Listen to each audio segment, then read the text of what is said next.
kommen aus Rio de Janeiro. Hallo. Tatsächlich sitzen wir jetzt schon am Flughafen, um Rio wieder zu verlassen und machen diesen Vlog mal ein bisschen anders, nämlich rückblickend. Und dafür gibt es eigentlich zwei Gründe. Der erste Grund ist, dass wir in Rio in unserem Hostel sehr viele Leute getroffen haben und mit denen auch sehr viel unternommen haben. Und es mit Leuten immer ein bisschen schwer ist zu filmen und man lieber Gespräche führt. Und ja, genau, deswegen einfach weniger filmt. Aber der zweite Grund und wahrscheinlich sogar ausschlaggebendere Grund ist, dass wir uns die meiste Zeit in Rio nicht sicher gefühlt haben. Zumindest nicht sicher genug, um die Kamera rauszuholen. Und uns auch teilweise die Cariocas, also die Einwohner von Rio de Janeiro, gewarnt haben, wenn wir mal das Handy rausgeholt haben, dass wir das schleunigst wieder einstecken sollen. Also hatten wir nicht so die Lust und Laune, die ganze Zeit die Kamera auszupacken. Genau, weil je länger man das zeigt, desto offensichtlicher ist das, dass man das bei sich hat und desto gefährlicher wird es. So ist das jetzt nicht unbedingt direkt gefährlich, wenn man über den Tag geht, nur nachts. Und ja, deshalb haben wir uns dann sehr, sehr genau überlegt, wann wir die Kamera rausnehmen und eher an den Hauptattraktionen.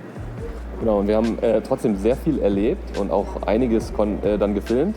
Und das wollen wir euch jetzt mal rückblickend zeigen und erläutern.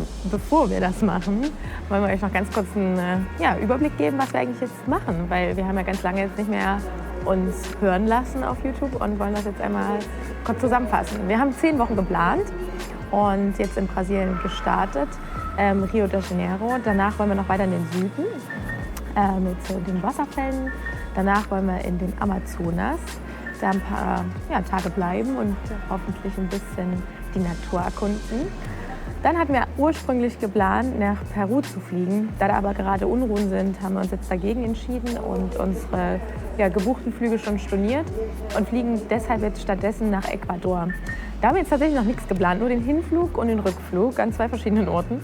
Und ja, das, was dazwischen ist, werden wir berichten. Danach nach Ecuador geht es nach Kolumbien. Da hat es die Besonderheit, dass wir einen Besuch bekommen und da wieder zu dritt reisen werden. Genau, wir werden da ein bisschen in die Karibik gehen, da bin ich schon ganz gespannt drauf. Und abschließend werden wir nach Guatemala fliegen. Und da werden uns dann auch nochmal Naturhighlights, glaube ich, hoffentlich erwarten. Und genau, dann fliegen wir von Guatemala wieder zurück nach Deutschland. Genau. Das ist unsere Reise, die hier in Rio angefangen hat. Und was wir hier in Rio erlebt haben, war echt für eine Woche ganz schön viel. Es fing an mit so den Highlights, würde ich mal sagen. Also der Cristo Redentor, die berühmte Statue, der viel kleiner ist, als wir erwartet haben. Da wir haben uns entschieden, dass wir mit der Bahn hochfahren und dann da oben eben uns die Statue anschauen und einen ganz tollen Ausblick haben über die ganze Stadt. Was durch viele Wolken ein bisschen schwieriger war, aber wir konnten trotzdem immer mal durch die Wolken sehen, wie die Stadt von oben aussieht. Ja, dann waren wir, was ganz besonders, also für mich persönlich das Highlight eigentlich in Rio war, in einer Samba-Schule. Da kam jemand zu uns ins Hostel, der sehr Samba begeistert ist und in vielen von solchen Samba-Schulen schon war. Und uns erzählt hat, dass es dort so eine Vorbereitungstänze auf den Karneval im Februar gibt. Und da sind wir dann mitten in der Nacht in eine Favela gefahren, wo wir erstmal gut Knieschlottern hatten, um ehrlich zu sein. Weil das ist ja eigentlich nichts, was man unbedingt machen sollte, aber es hat sich total gelohnt. Also diese Stimmung, die da herrschte, war fast schon religiös. Die Leute waren völlig in Ekstase. Und das ist auf jeden Fall eine Erinnerung, die wir so schnell nicht vergessen werden. Und dann kam Neujahr.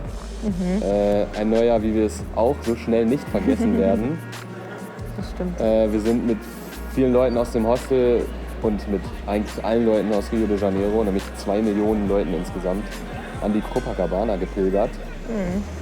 Ja, und haben dort das Feuerwerk erwartet, aber bis es zu dem Feuerwerk kam es zu sehr vielen Raubüberfällen. Auch Leute aus unserer Gruppe wurden versucht zu beklauen und die Stimmung war wirklich sehr angespannt. Ja. Und deshalb war das Ganze auch eher ein unangenehmes Erlebnis. Wir waren dann sehr froh, wieder im Hostel zu sein, irgendwann um 2:30 oder wann wir wieder da waren. Und einfach noch ein bisschen auf dem Rooftop zu reflektieren, was wir erlebt hatten, denn das war wirklich krass. Ja, wirklich krass, ja. Und davon gibt es ein paar Aufnahmen, die zeigen wir euch jetzt einfach mal. Da könnt ihr ganz gut nachvollziehen, um wie viele Leute es sich da handelt.